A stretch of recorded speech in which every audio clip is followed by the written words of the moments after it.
വയനാട്ടിലെ കാന്തൻപാറ സൂചിപ്പാറ മേഖലയിൽ കണ്ടെത്തിയ 4 മൃതദേഹങ്ങൾ ഇന്ന് എയർലിഫ്റ്റ് ചെയ്യും എന്നാണ് അറിയുന്നത്. പ്രധാനമന്ത്രി വന്നു പോയതിനു ശേഷമായിരിക്കും ഈ നടപടി എന്നാണ് അറിയുന്നത്. സുർജിത്ത് അയ്യപ്പത്ത് വിശദാംശങ്ങൾ നൽകാൻ വയനാട്ടിൽ നിന്ന് ചേരുന്നു. Surjit, good morning. പറയൂ സുർജിത്ത്, എന്തൊക്കെ വിശദാംശങ്ങളാണ് ഈ കാര്യത്തിൽ?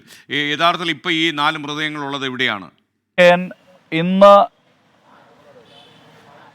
ഇന്ന് രാവിലെ ആ എയർലിഫ്റ്റിംഗ് സാധ്യമാകില്ല എന്നുള്ളതാണ് ഏറ്റവും നമുക്ക് ഒടുവിൽ ലഭ്യമാകുന്ന വിവരം. ഇത് കാന്തൻപാറ മേഖലയിൽ, അതായത് സൂചിപ്പാറയ്ക്കും കാന്തൻപാറയും ആ വെള്ളച്ചാട്ടത്തിൽ നിന്ന് പോകുന്ന വെള്ളം സംഗമിക്കുന്ന ഒരു പ്രദേശമുണ്ട്. പൂർണ്ണമായും വനമേഖലയാണ്, ചെങ്കുത്തായ വനമേഖലയാണ്.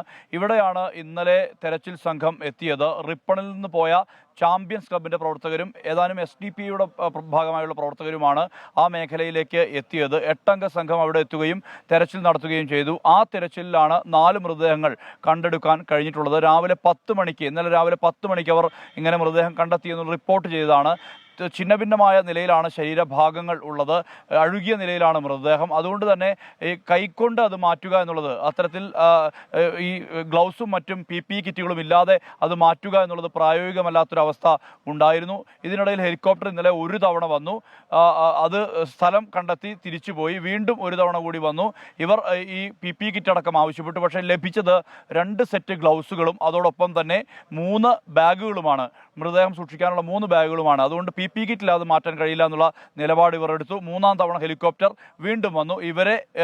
ഇവർ ആ ഹെലികോപ്റ്റർ നേരെ ബത്തേരിയിൽ എത്തുകയാണ് ഉണ്ടായത്. ബത്തേരിയിൽ നിന്ന് റിപ്പണിലേക്ക് പോവുകയാണ് ഉണ്ടായത്. വാളത്തൂർ വഴിയാണ് ഇന്നലെ ഈ സംഘം പോയത്.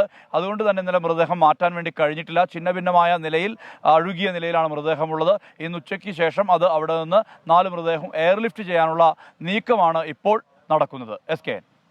Thank you. നമുക്കൊപ്പം സുർജിത്ത് അയ്യപ്പത്താണ്.